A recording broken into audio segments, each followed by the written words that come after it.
استسلام إيران خلال الساعات القادمة.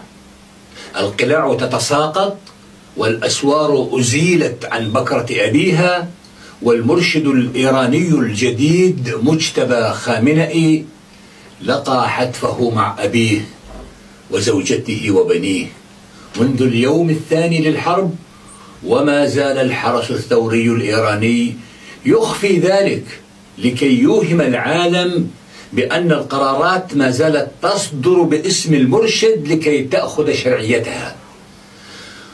والمرشد مع أبيه المرشد أصبحا في خبر كان، وقد نشرت ذلك بتاريخ 16/3 أي قبل أسبوعين على الفيسبوك لكي يتعلم معشر المحللين العسكريين والاستراتيجيين والأمنيين كيفية التنبؤ من خلال قراءة ما بين الحروف قبل قراءة ما بين السطور.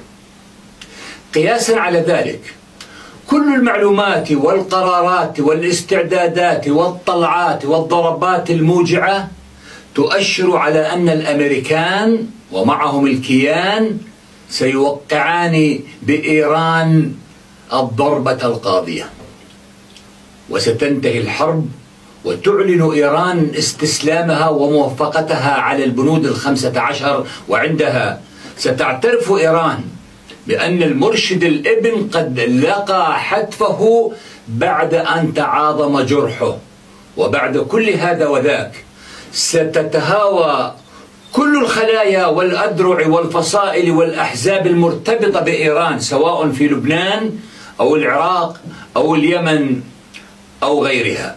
وبهكذا حرب طاحنة أكلت من أمامها الأخضر واليابس تكون الحرب قد استنزفت إيران والكيان والأمريكان، وتكون الأمة العربية وخصوصا دول الخليج الشقيقة ومعها الأردن قد كسبت من مصارعة الديوك لبعضها، وقد تحول الديوك الثلاثة إيران والكيان والأمريكان إلى دجاج بياض.